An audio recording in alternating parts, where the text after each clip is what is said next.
fucking nuts. That's barbaric. That's wizard chess. That's barbaric. That's like, crazy.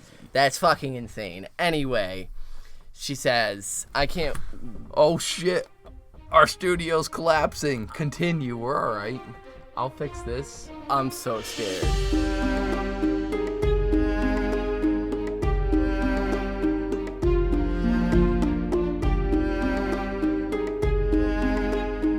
What up, and welcome to another episode of Brotherhood Without Manners, your full spoiler reread podcast of George R.R. Martin's A Song of Ice and Fire series. I'm Nate. Joining me, as always, is the co-host of the show, my brother, Zach. Mine are much more enthusiastic, my intros. You get an Ayo! Do you want to just do them? I mean, we can give it over. Eardrums right off the start. Pass the reins off, and you take the intros from No, from it's now our thing. on. We've alternated intros since the start. We're never gonna stop. Ever. Okay, all right. You're scaring me. I'm just saying. Step it up. Get good. Ever.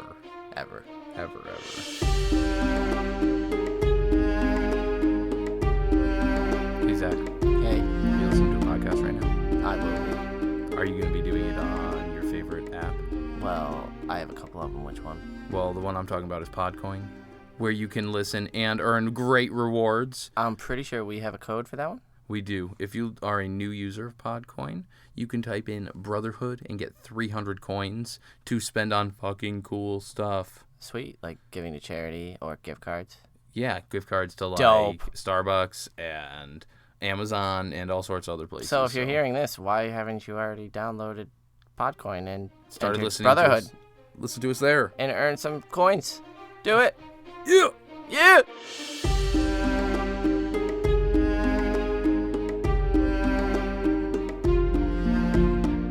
So if you've joined us before, thank you and welcome back. If you're new here, we are full spoiler. We will ruin your day if you are against spoilers. True So that. go and catch up and then come on back because we don't want to lose you. Come on I'm back. good at ruining days. Yeah, I am too. So if you joined us on the last episode, we were reading Arya. Arya. And that was Arya 4. Yeah, we both said that with the same weird inflection. It was Whatever. weird. Yeah, Arya was dealing with the chaos of her father being taken and her household guard being essentially slaughtered around her. And so she was fleeing using, she was having her last lesson with Syrio Farrell and then was interrupted. Given some parting wisdom from her mentor, and she fled. And she managed to, using Syrio and Jon Snow's training, she ended up killing her very first person in the stable boy who tried to grab her. And escaping through the sewers. And escaping down, Well, into the tunnels that lead to the the sewers. darkness under King's Landing. Anyway, this week we are reading The Other Sansa Sister. 4. The other sister. And Sansa we get, I think right about the same time, we get the whole time span for her. Yeah. As to what's occurred. So we get we're further in time than Arya's, but we find out what happened with Sansa during Arya's. Yeah, so we open with, they came for Sansa on the third day, and Sansa had chosen a simple gown, yet she found that her fingers felt clumsy as she struggled with the fastenings without the help of a servant. Jeyne Poole had been confined with her, but Jeyne Poole was useless, as all she's done is sob about her father. Holy shit. So I put a comment there first, because like, as much as we all love to hate Jeyne Poole, take a step back there, Sansa. Like, fuck. You weren't out there seeing people get slaughtered and whatnot. Second, I noticed that I had marked that also, which is we'll mention later on. Yeah, oh yeah, indeed. But I wanted to note that while this is the Sansa chapter, I think it is interesting that Jeyne Poole is painted in one of the tallest towers of Maegor's Holdfast, crying her eyes out, which will be quite a bit of what she's doing later on. As she enters Winterfell, she will be locked in a tower, sobbing most of her days. So it's interesting. I know that they threw her in there, and we'll find out later, just because they didn't know what else to do with her. But it's almost like they are already replacing her sister. Oh, yeah. Sansa's sister. Yeah. Sansa and that's skipping ahead. That's sort of where the chapter wraps up. But Sansa has nary a thought for Arya through all of this. And so Sansa turns to Jeyne Poole and says that, "I'm certain your father is well. I'll ask the queen to let you see him." Thinking that this would lift Jeyne's spirits a little bit, but Jeyne just looks at her and cries even harder, and Sansa thinks she was such a child. I think Jeyne has a little more understanding for what the Lannisters did here. I think Jeyne Poole understands that there was some shit. Yeah, I think Jeyne Poole is sobbing uncontrollably because she's a young girl, preteen girl who just saw some horrid shit on her way. I think that and here. like Sansa mentioning the queen, and I'll talk to the queen. She's still the good person, and like it was the queen's men killing our people. So she doesn't thing. know what the heck to think. Yeah, definitely, and that's it. Sansa says this in such a degrading way. She was such a child, but that's it. She is a child, and she's just witnessed some horrific shit. You're a child too. You think you're elevated, but you're acting so naive in this chapter. Specifically, this chapter, we learn the depth of how easily fucking manipulated. dense Sansa is. Anyway, we'll get there when we get there. So, it says that Sansa had wept too on the first day. Even with her door closed and barred, it was hard not to be terrified when the killing began. So she's there. Jeyne was out in that shit, Sansa. Yeah. Fuck. Sansa thinks that and again, I actually want to keep doing that, drawing the parallels to Jeyne Poole, because I think that this is very much so a mirror for them. But so Sansa thinks that she, as well as Jeyne Poole, had heard the sound of swords ringing often at Winterfell. That was the yard was almost never not ringing with swords. But knowing that it was real, and again, it made me think of the line, maybe it was in the knowing from Jon Snow. Yeah. It's that in the made knowing all the difference. that makes all the difference. Knowing that men are dying. And there were sword new slings. sounds to it all, because it wasn't just the ringing of steel anymore. Now there were grunts of pain, curses of anger, shouts for help, and moans of wounded, dying men. Like, you didn't get that with them practicing in the yard. Maybe the occasional broken knuckle, cracked wrist, shit. Yeah. A curse here and there. But and that's about it. Our little empty-headed girl thinks that in the songs, the knights never screamed and begged for mercy.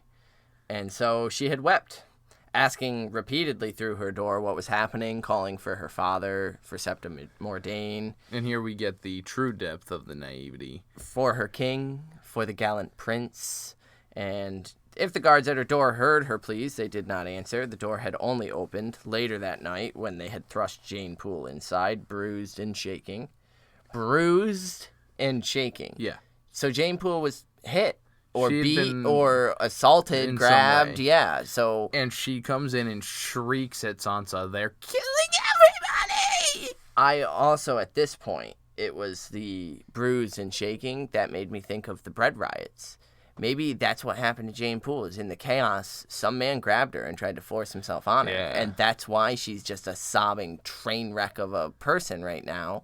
And that's what happens to Sansa later during the bread riots, is sort of something similar. So is it a little bit of Sansa's story? Like, Sansa's just being so cruel to her friend here. Well, it's that she's watching her friend go through this experience that she's going to spend the next 6 years, and just really feeling the effects of. Because she's going to, while Jeyne has her share of everything, there's going to be a period where we don't see her, where Sansa's feeling this kind of shit directed at her specifically. Like, Martin's like, I'm going to fucking your turn. Your turn. Yeah, well, she is bitchy. I mean, I'm not too upset about it. So she told her shrieks, the hound broke down her door, and there were bodies all over. What a horrifying image that is. Just the hound smashing through your door and grabbing a hold of you and walking you out to this building that's just full of bodies. The stairs were all covered in blood. They were slick and slippery. Like, fuck. So that night they had laid and slept in the same bed, cuddling each other as if they were sisters. I did note right then when Sansa first got with Jeyne, it did say that as she comforted her friend, she dried her own tears. And so I think that because she saw how upset her friend was, she did start taking on a friend aspect. But as the night went through and the morning came, like, it evolved into this, oh, well, now I have to take care of you, the underling, and you don't know anything. Well, that's it. I think her thoughts on it now are much different than her reactions in the present as well. I think she was just as scared, and especially seeing her friend shoved in here having no knowledge, and she's crying and shaking and freaking the fuck out that they're killing everyone. So I think Sansa was a lot more scared than she admits here. I think now, just looking back, she's like, oh, what a child. But clearly that night they needed each other to sleep. Like they cuddled in the same bed as sisters, it says, specifically as sisters, to your point of they're already replacing Arya. Because that line comes up as sisters, but there's still no thought of Arya. And so it's dangled right there in front of her. But the second day had been worse. The room she was confined in was atop the tallest tower of Maegor's Holdfast, which, again, I immediately thought of the fairy tales, the princess in the tower. So she could be looking down on Arya at any time when Arya crossed the little thing. Yeah. Actually, that's a good point. She could be. But, yeah, I immediately thought of the princess in the tower, the tallest tower, all that, and here's Sansa. But from it, she could see that the portcullis was down, the drawbridge was up, and it was separated from the larger castle. Lannister guardsmen prowled the walls armed with spears and crossbows, and while the fighting was over, the silence of the grave had settled over the Red Keep. The only sound was Jeyne's sobbing. So I will give it to her that at least Sansa is aware of the profound silence after and what it means. She's not blind to that. At least she's picking up on the mood, that the fact that this silence of the grave has settled over King's Landing, and that it people died, like some shit went down. So she continues. Yeah, so she go ahead. That they were fed. They were fed well, but when Sansa questioned the servants who brought the food, they would flee from her as if afraid.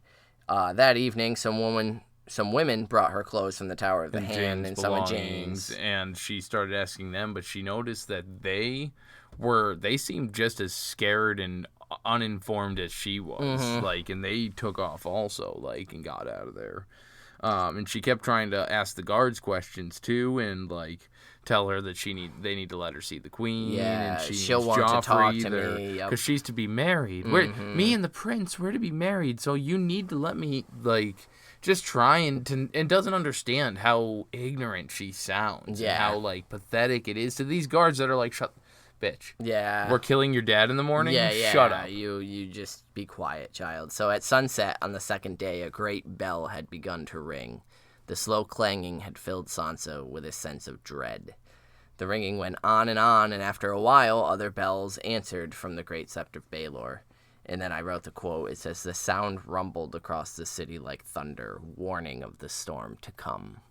I mean, we got the War of the Five Kings right on the fucking horizon. Yeah. I mean, Sansa is she has the ability to be perceptive, and that's what's frustrating about her. Well, it's funny because, her mother had the storm in front of her. Absolutely. Now, the storm has arrived, it's time. So, Jeyne asks, why are they ringing the bells? And Sansa answers, the king is dead. She doesn't know how she knows, but she knows. And she probably heard somewhere in a story definitely, from, but I mean, it's Meister still Lewin, she is right. But yeah, the king is dead. She nails it on the head. So it says that night she went to sleep restless and fearful, but wondering if Joffrey was also dead, or because she was thinking that he's king now, but not if he's dead, and she was afraid for him and her father. In the same, she's afraid for both of them in the same fucking sentence, and just knowing what happens, it's just twisting that knife. So she dreamed of Joffrey that night, and she had dreamed that he was on the throne, with her seated beside him in a gown of woven gold. Lannister gold? Probably. She had a crown on her head, and everyone she had ever known came before her to bend the knee and say their courtesies. So is this just a fleeting fancy? This is her epitomizing her want and desire to be a lady. The ultimate lady. The queen, and she just sees it as... I really feel like the gown of woven gold is sort of a hint at the fact that she went to Cersei.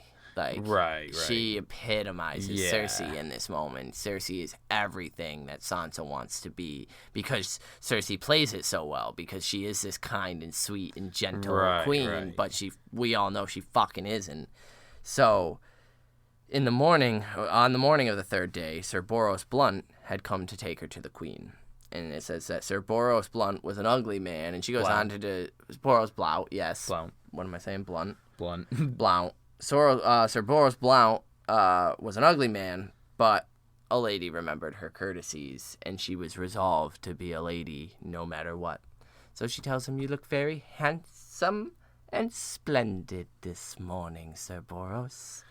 And his answer is so telling of just how foolish she's being, because he says, "And you, my lady," he answers it just in a flat voice, like, this isn't, you're not at the ball anymore, Sansa, like, some shit's going down.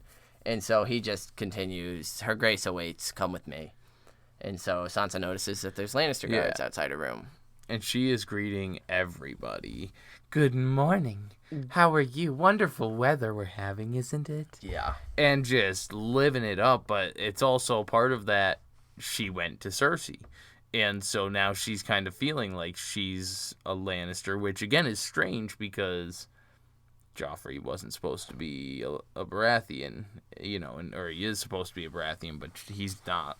That's not how she's seeing it. She wants to be the Lannister. Yeah. So we get that this is the first time she had been allowed outside of this room since Sir Aerys Oakheart had led her there 2 mornings past.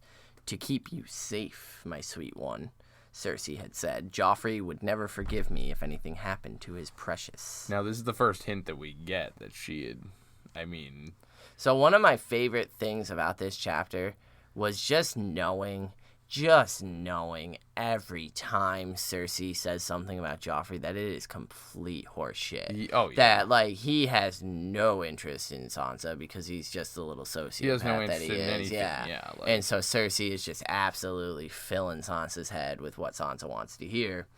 And so it says that Sansa had expected to be brought to the royal apartments, but instead Sir Boros led her out of Maegor's Holdfast. The bridge was down again. And she noticed that some workmen were lowering a guy on some ropes down into the moat. And when she glances down, she sees a body impaled on the spikes, and she quickly looks away because she's afraid to look. She's afraid she might recognize someone she knew. Yeah. Which is highly likely. I think that she's feeling almost like there's the possibility that she caused all of this. She's aware of the fact that it's sort of that subconscious doesn't want to acknowledge it. If I look and it's my father's men or my father or, any of the men that I know, then it's probably my fault that Cersei, maybe there was a reason Dad was getting me out of here. Yeah. Whoops. So they found Queen Cersei in the council chambers, seated at the head of a long table. The room was as splendid as any Sansa had ever seen. I thought this was funny with how directly contradictory this is to how Ned perceived this when he came in. Yeah. Wow. Yeah. This is what this looks like. So we get the description of the wooden Parisian, the wooden wall Parisian the type carved thing. wall. And then we get the 2 Sphinx by the door. And we have more to say on that toward the end. We got some correspondence that directly leads into that, but yeah, there was just a lot of imagery in this room, and Sansa... Well, we can bring up the imagery in the Sphinxes, because it's right there anyway, how, a Sphinx is half... it's got the human head and the lion's body. It's Cersei Lannister. Like, you're walking into this room that, since day one, has had this commanding Lannister presence. Almost like the Lannisters have been in this small council room watching since the beginning. And it's very... a lot of the mythos and the lore around Sphinxes are that they will ask you questions, and if they don't like your answer, some will devour you, or some will go crazy or deny you access, whatever. And so that's essentially the feel for this room, is that Sansa's about to be questioned and needs to say the right things, get the right answers right, or it ain't going to go good for her. So Sir Boros announces that he has brought the queen, or brought the girl. And Sir Mandon Moore had let them inside. I just noted that name down because it's Yeah, I a have name. it here too. So it said that Sansa had hoped. So I wanted to mention about that. Yeah. That Boros announced that he brought in. He was ushered inside by another King's Guard. Sir Mandon of the Curiously Dead Face is what he was described as. And, that's obviously just the look on his face. He just doesn't, he's not there. He's not. But I just thought it was interesting that the one that's leading them in is this dead-faced. And just that word is always stands out whenever George throws it around. So, Sansa had hoped that Joffrey would have been there, but her prince was not. 3 of the king's counselors were. Peter Baelish sat on the queen's left, the old bitch Pycelle at the end of the table, and Lord Varys hovered over them, smelling flowery. All of them clad in black, she had realized with dread. Mourning clothes. Now, because it's not afternoon yet. My girl, the queen, wore a high-collared black silk gown with 100 dark red rubies sewn into her bodice, covering her from neck to bosom. They were cut in the shape of teardrops, as if the queen were weeping blood. Like, God damn, Cersei. So I know that you have your point to make on this, but before you get into that, because yours is a bit more involved, I think. My first takeaway from that, again, was similar to Catelyn with the crying, the tears. Yep. The bloody tears and... weeping blood, yeah. And the statues weeping blood in the crypts of Winterfell. And so I just thought it was an interesting parallel there, but... Well, Cersei is the cause of one of those, right. essentially. Well, that's it, yeah. So, my point on it is that it very much so reminded me of some other rubies that we've heard about from my boy, as I've announced here. I have no shame in it. I am a Rhaegar fanboy. I heart Rhaegar so much, and I really wish we got a lot more about him. So any chance I get to connect something to him, which is immediately what I thought. These rubies reminded me of the rubies that Rhaegar had in his breastplate that were then shattered at the trident by Robert Baratheon. Do you think any of them were those rubies? I don't. I think this is more metaphoric and now I'm going to get real crazy, because we learn later on in the series from Melisandre that rubies contain the power of glamours. They can hold and focus glamour. We see that with Rattleshirt. We see that with Mance Rayder. And so there's a theory that's not mine, obviously, going around that maybe Rhaegar Targaryen was glamoured there. I think with Cersei here, it's a reflection of that. It's the glamour, but it really is like the glamour the actual, of it. not the magical This is the glamour. image I want to present of Cersei and who I am. Right. And so it's sort of, again, that illusion of presenting who we want to be. Rhaegar was said to be at the Trident doing that. I hope he wasn't. I would love it. I know there's evidence that his body was floating in the water, but whatever. I just thought of Rhaegar here, and I know some other people, wink, wink, that did as well. But we'll get to that. So Cersei smiled to see her, the sweetest and saddest smile she had ever seen. Yeah. Fuck Cersei. She's just playing this little girl. Sansa, my sweet child, I know that you have been calling for me, but you must forgive me. Matters have been unsettled, and I haven't had a moment. I trust my people have took good care of you and seen to all your wants, Cersei says. And Sansa answers, everyone's been so very sweet and pleasant, your grace. Thank you so very much for asking. Only no one will tell us what's happening. Us? Yeah, Cersei's not pleased. So, I love how quick she just immediately latches on. Wait a minute.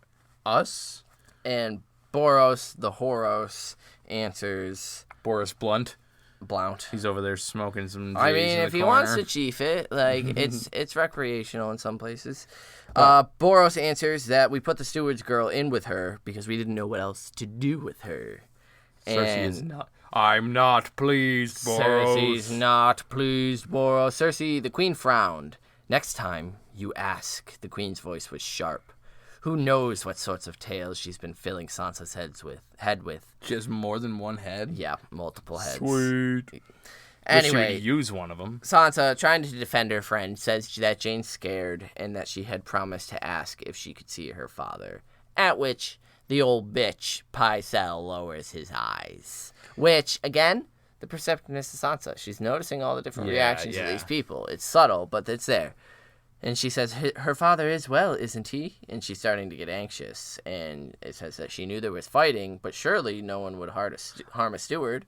Vayn didn't even wear a sword. I love that Cersei ignores her completely and asks the three counselors that something needs to be done. Basically. Yeah, she turns to each one in turn and says, I won't have Sansa fretting needlessly. What shall we do with Sansa's little friend, my lords?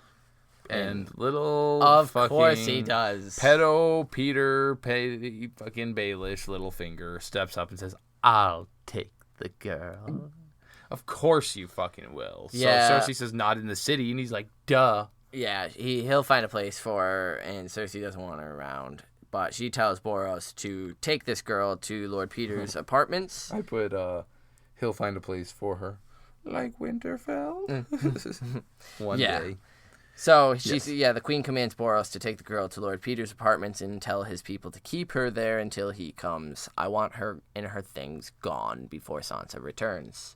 So Sir Boros bows and he leaves. Sir Boros bounces. Yeah, sure. So Sansa is confused. She doesn't understand why Boros can't just take her straight to her father.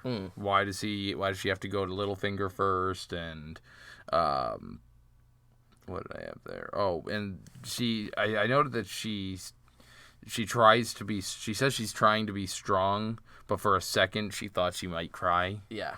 And I'm surprised she's even got that much of an emotion going through her at this point. Like, Jesus Christ. Duh. Fucking smarten up. It says that she promised herself she'd be a lady, gentle as the queen, as strong as her mother, Lady Cat. But all of a sudden, she is scared again. Where are you sending her, she asks. She's a good girl. She's done nothing wrong.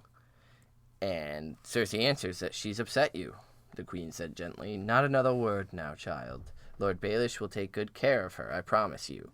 And Cersei pats the seat beside her. Sit down, Sansa. I want to talk to you. So, and Sansa's too naive to see it, but it's not like Cersei is just blowing her off. Like, you have no say in this conversation where it's going. Yeah, she also told Littlefinger, go ahead and tell Jeyne Poole she'll be taken to her father. Like, let her know that's right where you. That'll calm her down. Fucking jeez. Yeah, that'll calm her down and make her easy to transport. So Sansa goes and sits, and Cersei smiles at her again, but it doesn't really do anything to calm Sansa. Yeah, she sits anxiously. Varys is wringing his hands. Old bitch is looking down at his papers, but she could feel Littlefinger staring at her. Now, the wording of this, again, I think, like, it's just so fucking descriptive of him. Like, something about the man made Sansa feel as though she had no clothes on. Her skin broke out in goose pimples. Mine just did. Yeah, like he's got like gross. The Dumbledore vision, but like uses it in the pedo way. Whereas like Dumbledore can examine your soul, Littlefinger's gonna be looking at your junk. Yeah, he's a fucking creeper, man. And so poor Sansa's getting all sorts of weirded out by that. But Cersei continues, sweet Sansa, and she lays a hand on her wrist. Beautiful child, I hope you know how much Joffrey and I love you. And Sansa fucking gushes. That'd be like, technically speaking, that would be like a teenage girl that when I was in middle school being told that like fucking NSYNC loves them. Just so you know. Tyson Jonas loves them. Tyson Jonas, Tyson and Todd. Yeah. They are in love with you. She loses her shit. Would lose their shit. It says Littlefinger was forgotten. The prince loved her. Nothing else mattered. And that's pretty much it. There you go. Nothing else matters. Cersei smiles and says, I think of you as my own daughter, and I know the love you bear for Joffrey. But she shakes her head and says, you must be brave, child. We have some grave news about your Lord Father. Her quiet words gave Sansa a chill. What is it? And it's Varys who answers, which was weird to me. But he just comes right out with it. Your father is a traitor, dear. And then old bitch Pycelle tells her how he personally saw Ned promise to protect Joffrey if Robert died. But as soon as he did die, Ned named Stannis king. How dare you? Yeah, he immediately sought to steal his children's throne. And He wouldn't. Sansa isn't having it. The queen picked up a letter torn and stiff with dried blood, but this broken seal on it was her father's, the Grey Direwolf. Now, that's the letter that he gave to Fat Tom to hand-deliver to Stannis and no one else. But as we know, Fat Tom died right there in the fucking... Yeah, we found this on the captain of your household guard, Sansa. A letter to my late husband's brother, Stannis, inviting him to take the crown. And Sansa immediately, please, there's been a mistake. Send for my father. He'll tell you he would never write such a letter. The king was his friend. And Cersei is just playing her words. Yeah. That's what we thought as well. This betrayal would have broken Robert's heart. Sweetling, you are innocent of any wrong, and yet you are the daughter of a traitor. How can I possibly allow you to marry my son? And, I mean, that's it. Cersei's giving it to her and then taking it right away. And so Sansa says, but I love him. She's confused and frightened. What would they do with her? What have they done with her father? She was supposed to wed Joffrey. He was promised to her. It wasn't fair to take him away on account of what her father might have done. He was promised to her. Yeah. He was a prince that was promised to her. He was a douchebag. I mean, he is still. And the queen says, how well I know that child.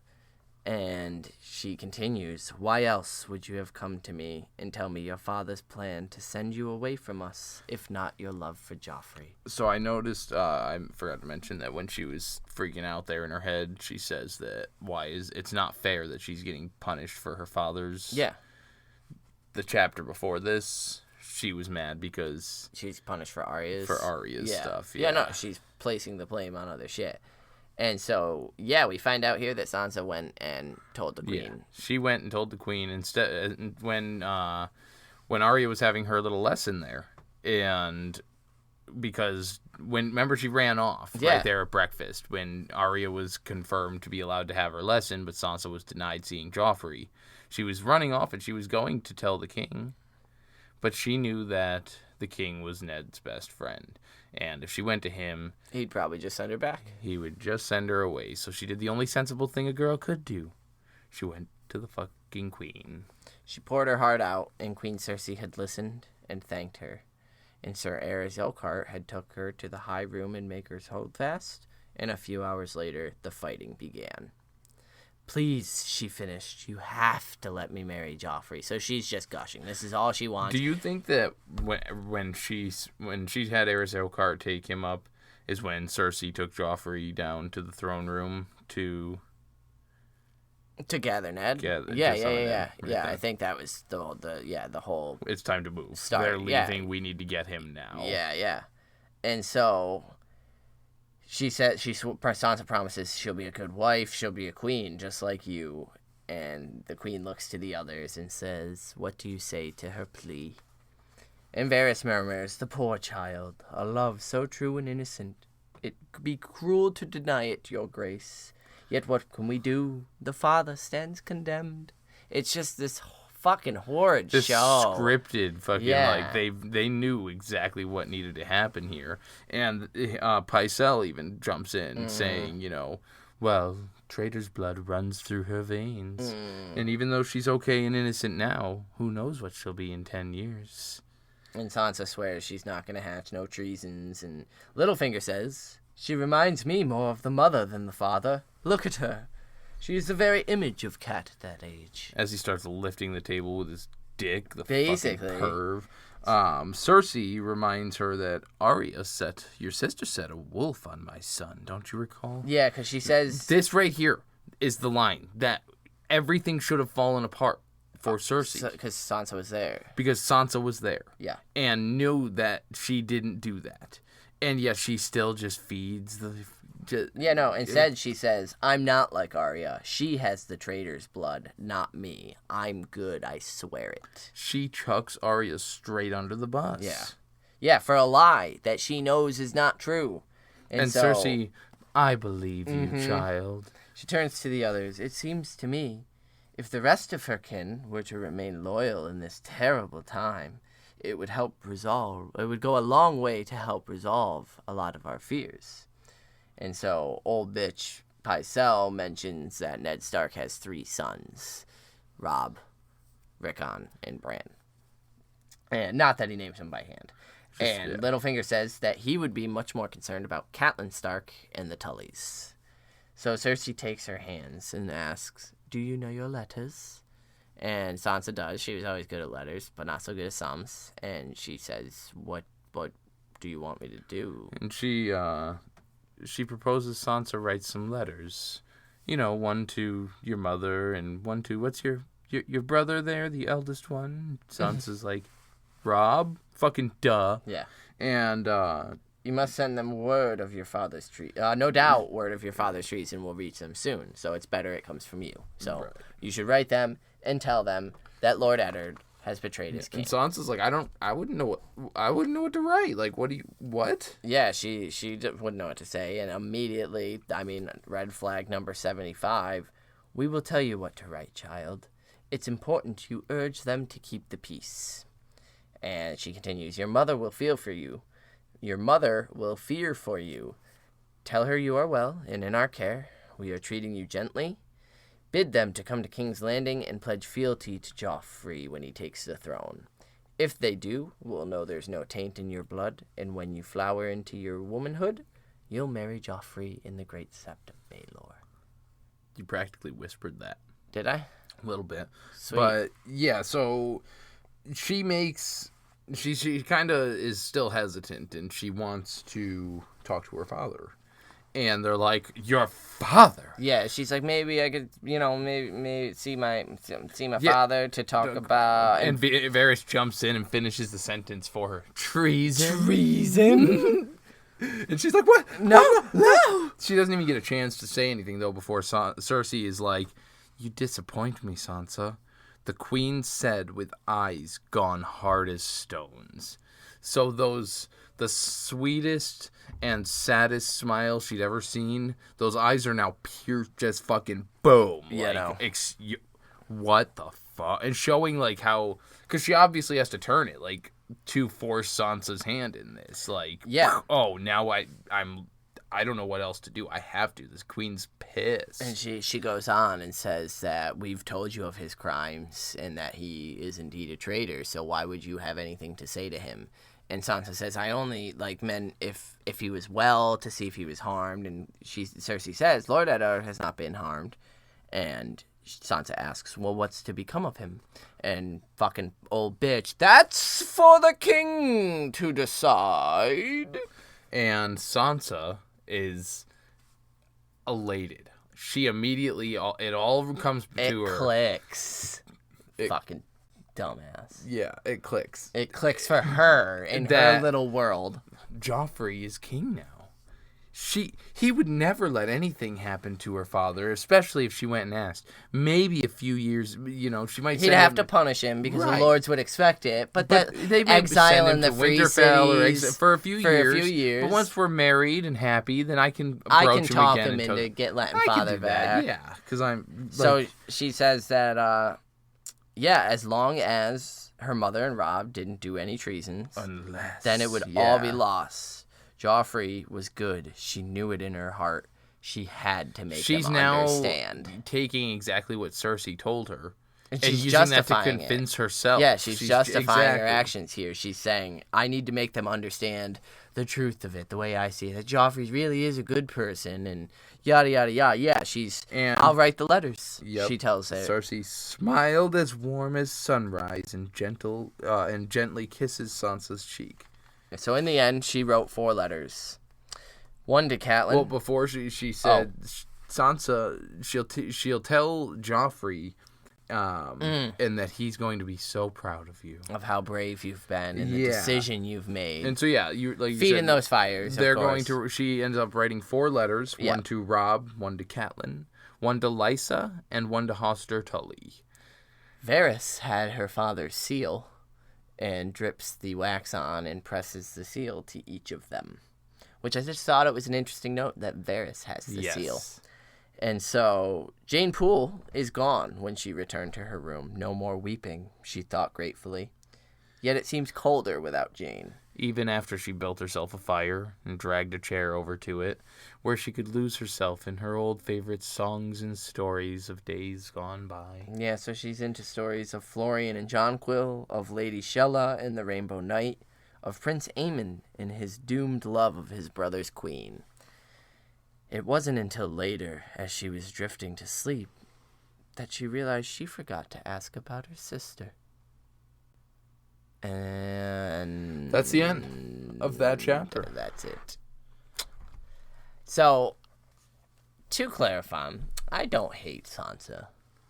But in this chapter, I dislike Sansa a lot.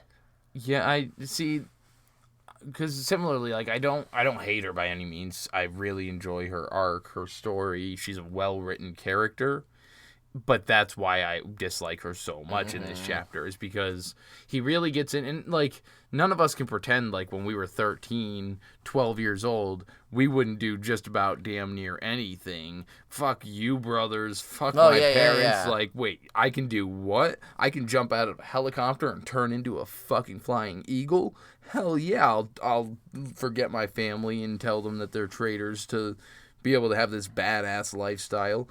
Thinking back now, it's like, that's dumb. That's fucking, that's fucked up.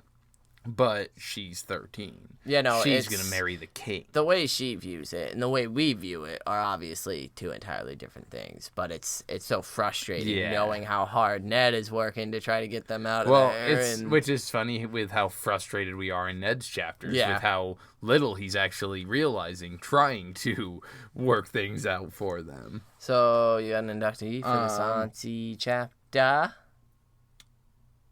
No, you go first. Word. Mine is gonna go. Mine will go to Varys, because one, for having the seal. I've never noticed that little detail before, but I feel like that's kind of a significant background thing. And then again, for just how blatantly your father's a traitor, dear. Like, that was the one line this chapter that made me laugh out loud, because it was like, why the fuck is Varys the one to say it? Like, it just seems so random. So yeah, Varys, because Sansa doesn't deserve it, Littlefinger doesn't deserve it. So I'm going to follow that up with, I'm inducting Cersei. Shit. Because we'll see later on that she's too full of herself eventually. Yeah. But I feel like her confidence hasn't hit that peak yet, because she's still got primo Sansa. And so Cersei this is like moves. This is when they were thought out. They were calculated. These were well done moves, well executed.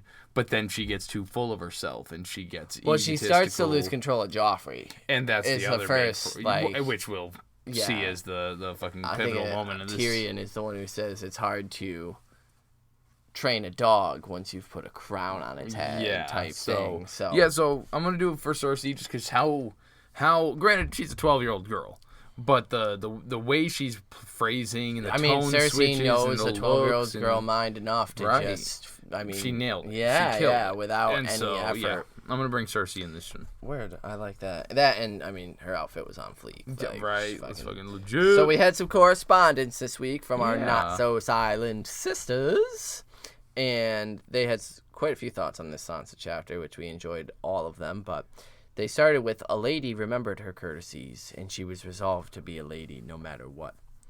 I don't think any quote could more accurately capture Sansa's character in the beginning. I also think this is a good example of why I can sympathize with Sansa. This blew my mind, by the way. And they mentioned that growing up in Georgia, we all had to take classes on how to eat meals and dance like ladies. Yeah, that shit still exists. Crazy. Like, I was completely That's fucking nuts. That's barbaric. That's wizard chess. That's barbaric. That's like, crazy. That's fucking insane. Anyway, she says, I can't... Oh, shit. Our studio's collapsing. Continue. We're all right. I'll fix this. I'm so scared. No, it's cool. Sorry, sisters. Finish. Holy shit. She goes on to say, anyway, I can't wait to see her flip the switch and take everything she's learned from Cersei and Littlefinger to bend people to her will. At least, that's how I'd like to see her character progress in the final 2 books, should we ever get them. They go on to the Sphinx, and say, anyone else think the Sphinx shout out is pretty fucking awesome. Although there are many magical creatures, the Sphinx is one I wouldn't generally think of as showing up in Westeros. But then I remember it's a creature with the head of a human and the body of a lion, and they're surrounding Cersei Lannister. Oh, George R.R. Martin and his little details are brilliant. And so, we have this chapter's research by Brandy. Yeah. Which we love. The Sphinx. So as much as we love it, we enjoy yeah, that. I think we're gonna kind of. It's been referenced in both Greek and Egyptian mythology. In Greek, it's a woman. Egyptian, it's a male. And the Greek version is known to be merciless, treacherous, and will devour whoever fails to get their riddle. They shout out Harry Potter and the Triwizard Tournament. Hell yeah. You'll see Sphinxes all over literature, so it's cool to see in his world as well. And there's just a lot of symbolism that we can. They also mentioned the Oedipus one, and I love that reference. I'm a large Oedipus fan. Yeah, so that was a dope. Nate has a thing for for good literature. Oh, for good literature. Yeah. Not for his mom. No. There's a lot of symbolism that we can take away from this, and they will actively be looking for more references to Greek mythology as the reread continues. That's exciting. Let us know if you find anything. Yes, we love it. And they go on to mention Cersei's got a choice, and similar to the red rubies. Ooh, the red rubies left on the trident when Rhaegar was killed. We were along the same line of thinking there. So I didn't think of the rubies for Rhaegar. Like I said, I thought of the you did think of this one as well. I also love the line, they were betrothed. He was promised to her. Continuing on the running theme of a prince that was promised. So, absolutely, you guys, we definitely, obviously, wavelengths where they're on, and they go on to just say how much Lena Headey killed it as Cersei in the show with the expressive eyes. So we get to their inductees. For this chapter, Unsepta Brandy will be doing something a bit unconventional in inducting the number 3 in all its mysterious powers to the sisterhood. While the number 7 seems to follow Ned everywhere he goes, the same can be said of the number 3 for Sansa. They came for Sansa on the 3rd day, but 3 of the king's counselors were. Lord Eddard has 3 sons. So, now I love that inductee. I really, because I had underlined a few instances of 3. Yeah. But I just thought that she had put it much more eloquently, and so I really liked that she had chosen to use that as her inductee. Yeah, no, it was cool. Sick. I didn't pick up on the number, the 3s that were popping up in Sansa, so that's really cool. I'll be interested to keep an eye out for that in the future. So for Unsepta Afton's inductee, it's very possible that it may get corrected in the future, just because. As Unsepta Afton is busy tending to other matters, like the hand, I will speak with her voice, and I believe for this chapter she would invite Cersei Lannister to the sisterhood, even though she may have done so already. I know Unsepta Afton has much respect for Cersei here in the beginning before she allows her hubris to turn her into an utter fool. Cersei is quick to set things into motion to secure the throne for her son, and has no qualms about leaving bodies in her wake to get what she wants. True. So, I agree. I also inducted her. So yeah, Cersei's a terrifying, cunning presence in this. Yeah, in the early books before she gets full of herself. Before we learn that, she believes of herself as Tywin incarnate. Exactly. And you're not. So Cersei. as always, we love and appreciate the fact that you wrote into us. You have great points, and it's always a blast to hear from you. I have not, and I don't think Nate has either. We have not yet read your thoughts on Jon 6, as we are currently taking notes for them. I'm currently in the middle of notes before recording this. Nate is as well. So I'm super excited to read it because, as always, you guys have the best of thoughts. So as they always say, all men must die, but we are not men. Thank you, Not So Silent Sisters, for writing in. If you want to write in and let us know your inductees' thoughts, opinions, or random tinfoil theories on a Game of Thrones, we can be reached all over the internet. Our Gmail is withoutmannersbrotherhood@gmail.com. We're on Facebook, facebook.com/brotherhoodpodcast. I'm on Twitter @mannerswithout. Zach is on Twitter @carstark92. We have a Patreon, patreon.com/withoutmanners. An Instagram @something or other. Something or other. I'm not really on the Instagram. Yeah, the Instagram's not too active. Just because I don't know how to use it, people. Like, what do you want from me? Anyway... Write us. We love hearing from you. It's great. Our next chapter will be Jon. What number is it? 7. Jon 7. Jon's going to be dealing with the body he found and potentially a dead person. Yeah. Attacking the Lord Commander and sustaining an injury that lasts him the entire series. Until he dies. Right up until he was stabbed Full in the heart. spoiler reread, so fuck it. Well, I mean, at this point, you made it to the end of the episode. Yeah, They've had true. quite a bit spoiled, so good on you if you've been spoiled this whole episode and you made it here. We talked about it a little bit at the start, and we thought we weren't going to, but real quick here at the end, I'm sure everyone's heard the news that the Amazon is currently on fire. Yeah. Nathan and I will be looking into ways for donating ourselves. Yeah, so we're going to be doing, I believe it's ACT, the Amazon Conservation Team charity, who are directly assisting in recovering and helping with the fires down there.